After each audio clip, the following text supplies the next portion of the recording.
सांसद जी उनके बेटे का कार्यक्रम में शामिल होने आया। सांसद जी उनके बेटे का कार्यक्रम में शामिल होने आया।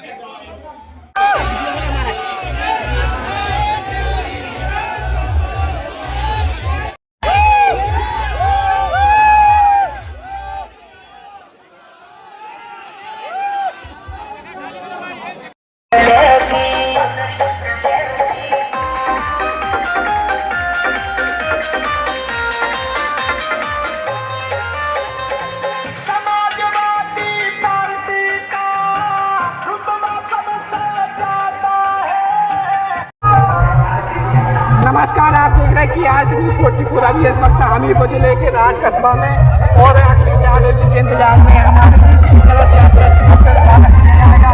यहाँ पर पुलिस प्रशासन भी सुबह से तैनात है। एसडीएम सुबह से आ रहे हैं और पुलिस प्रशासन के साथ साथ सभी पत्रकार बंधु भी यहाँ से वो जो मोरैया से वो एक्सप्रेस में से आ रहे हैं और जल्द आने वाले हैं। 15-20 मिनट में इंतजार और कीजिए। यहाँ हमारे पीछे बहुत सारी जनता है जो सुबह से जैसे ही घाट में इंतजार में खड़ी हुई है। यहाँ पर नाश्ता पानी का भी इंतजाम किया गया था और अभी देख रहे हैं आप कि आज यहाँ पर कुछ महिलाएं देख सकते हैं। यहीं पर गृह प्रवेश हो रहा है नारी जनजाति जी का। देखते रहिए कि आज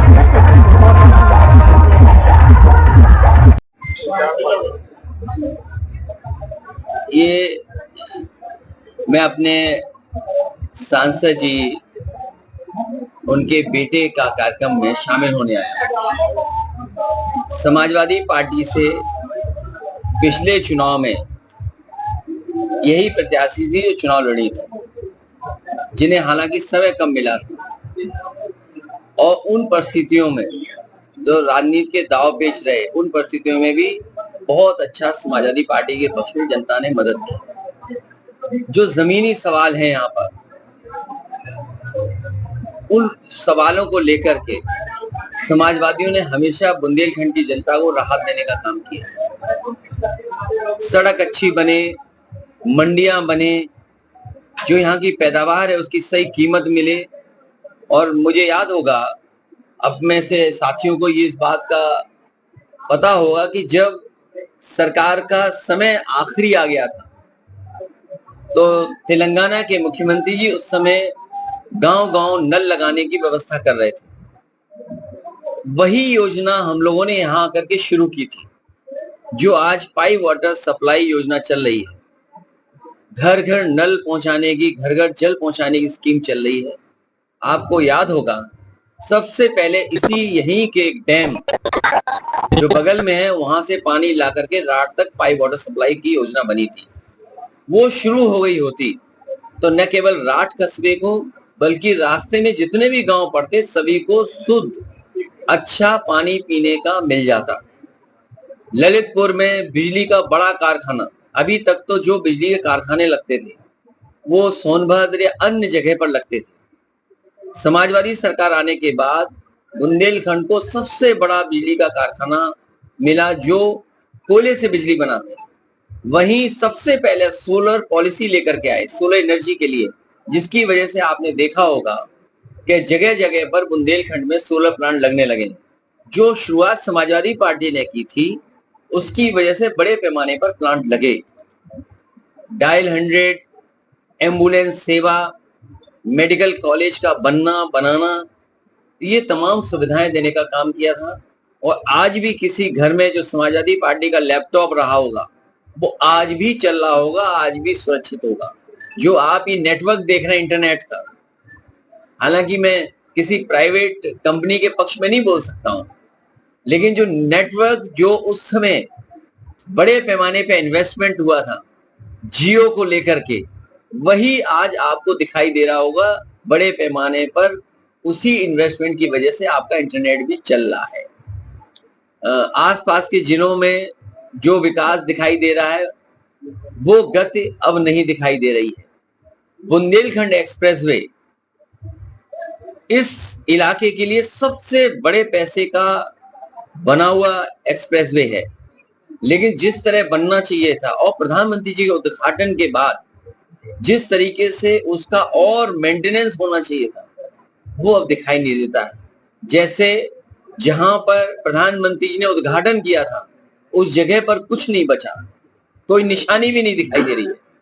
अगर आप जाएं उस जगह पर जहां बड़े बड़े टेंट लगे थे, बड़े बड़े हेलीकॉप्टर उतरे थे, बड़ी रौनक पैदा हो गई थी, लेकिन उद्घाटन के बाद आज जब हम पीछे मुड़ करके देखते हैं तो कोई निशानी भी नहीं है। और जब वहां निशानी नहीं है तो वो लोग जिन्होंने कभी बुंदेलखंड एक्सप्रेसवे बनाया था, वो लोग भी बुंदेलखंड एक्सप्रेसवे को बना करके भूल गए। उसी की वजह से आपको उछल उछल के चलना पड़ता है, उछल उछल के जाना पड़ता है। अगर आपको रफ्तार की गति को न समझ पाए तो हो सकता है आपकी कमर का नुकसान हो जाए, पेट में दर्द हो जाए। सच्चाई ये है, समाजवादी सरकार झांसी से सिद्धार्थनगर को जोड़ना चाहती थी, झांसी इधर सिद्धार्थनगर उधर, क्योंकि मुख्यमंत्री जी पहली बार आए थे झांसी। वो ये कह गए कि हम झांसी को दिल्ली से जोड़ेंगे। तो उस योजना के तहत उन्होंने जो समाजवादी सरकार की समय का विजन था केवल यूं टेढ़ा कर दिया, और उसका परिणाम ये हुआ कि चित्रकूट से लेकर के हमारे बिल्कुल भरतना विधानसभा में 2 लोकसभा, जहां कन्नौज और इटावा और मैनपुरी तीनों जुड़ती, वहां जाकर के ये एक्सप्रेसवे जुड़ गया, लेकिन मंडी नहीं बनी। मंडियां बननी चाहिए। जो शौचालय बने हैं, आप हमारे बनाए हुए शौचालय देख लो, यहाँ डब्बे रख दिए शौचालय के लिए। तो जिस मकसद से बनाया गया था वो मकसद पूरा नहीं हुआ। डिफेंस कॉरिडोर के नाम पर आपको सपने दिखाए गए कि यहाँ पर गोले बनेंगे, मिसाइल बनेगी, फाइटर जेट, नेट और न जाने कितने एयरक्राफ्ट बनेंगे, मिसाइल्स बनेगी बड़ी बड़ी, land to land missiles, land to air missile, air to air missile बनेगी। आज बुंदेलखंड के लोग सोच रहे होंगे कि यहाँ तो सुतली का बम भी नहीं बन रहा है। कोई सुतली का बम बना हो तो बता दो। मेडिकल की दुर्दशा ऐसी है कि गरीबों को इलाज नहीं मिल रहा है, दवाई नहीं मिल रही, न पीएससी, न सीएससी, न जिला अस्पताल, और ना ही मेडिकल कॉलेज में कोई सुविधा है। मैंने कई बार जब सदन में था मैं, उस समय मैंने कहा कि पहला मेडिकल कॉलेज शाहजहांपुर का बना था। आज भी वहां असिस्टेंट प्रोफेसर नहीं है, मेडिकल स्टाफ नहीं है। गरीब का इलाज कैसे होगा? उरई जालौन का मेडिकल कॉलेज नेताजी ने उद्घाटन किया था, वो बन जाता तो बहुत सारे गरीबों का इलाज हो जाता। झांसी का मेडिकल कॉलेज तैयार हो जाता, अच्छी तरह चलता तो वो बन जाता। बांदा में नया बनाया था, वो बेकार हो गया। आपके यहाँ बनाया था, वो बेकार हो गया। तो जो सुविधा देनी चाहिए थी वो नहीं दे पाए। रोजगार और बेरोजगारी का इतना बड़ा हिसाब किताब कभी नहीं हुआ है। उत्तर प्रदेश से सबसे ज्यादा पलायन है पढ़े लिखे नौजवानों का, मजदूरों का। जो सरकारी आंकड़े बीजेपी के हैं, मेरे आंकड़े नहीं है, बीजेपी के आंकड़े। जो कहते हैं कि ये आंकड़े बेहतर हो गए, लेकिन सच्चाई ये है कि उत्तर प्रदेश को आज बेरोजगार नौजवानों की फौज बना करके तैयार कर दी बीजेपी के लोगों ने। हमारा बाजार बेचा जा रहा है। अखबार जब पढ़ते होंगे तो दुख होता होगा कि हमारे पढ़े लिखे लोग, प्रोफेशनल लोग अमेरिका से निकाले जा रहे हैं, बाहर निकाले जा रहे हैं। आज के अखबार में ही है कि जो प्रोफेशनल लोग हैं, जो लोग कहते थे कि हमारा रुतबा है दुनिया में, हमारा ढंग। सांसद जी उनके बेटे का कार्यक्रम में शामिल होने आया हूँ।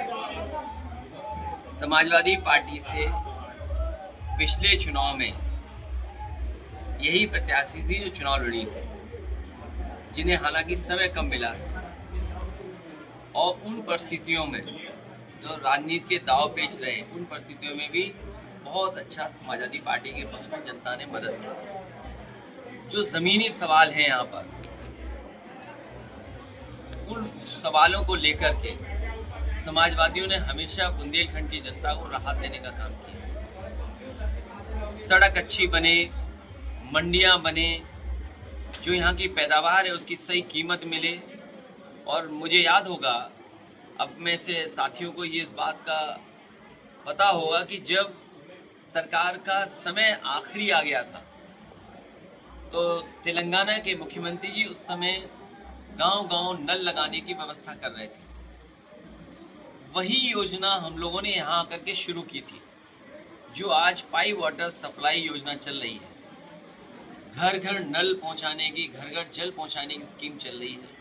आपको याद होगा, सबसे पहले यहीं के एक डैम जो बगल में है, वहाँ से पानी ला करके राठ तक पाइप वाटर सप्लाई की योजना बनी थी। वो शुरू हो गई होती तो न केवल राठ कस्बे को, बल्कि रास्ते में जितने भी गांव पड़ते सभी को शुद्ध अच्छा पानी पीने का मिल जाता। ललितपुर में बिजली का बड़ा कारखाना, अभी तक तो जो बिजली के कारखाने लगते थे वो सोनभद्र या अन्य जगह पर लगते थे। समाजवादी सरकार आने के बाद बुंदेलखंड को सबसे बड़ा बिजली का कारखाना मिला जो कोयले से बिजली बनाते हैं।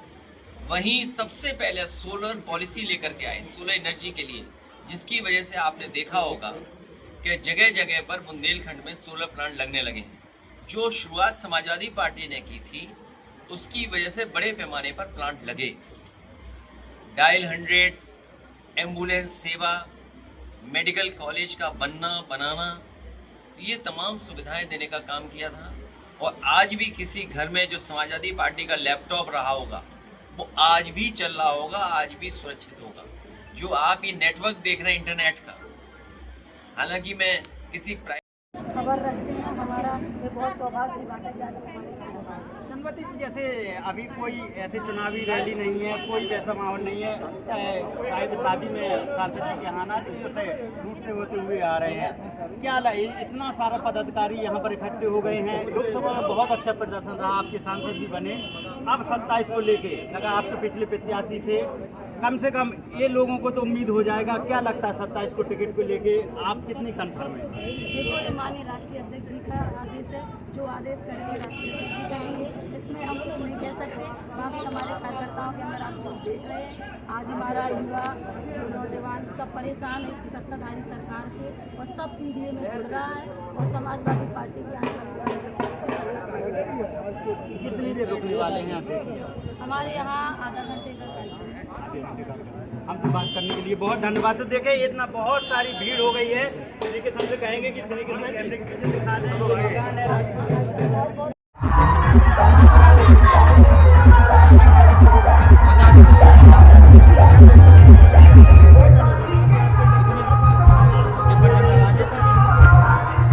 बना ली हम भी एक छोटी सी क्लब।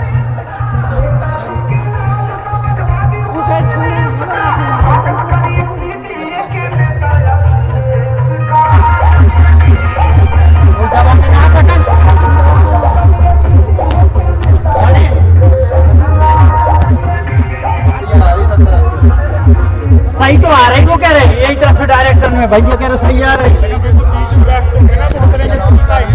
हाँ तो फोटो तो आई है, अब पता रखे कोना पर के डायरेक्ट लगाने हम माइक।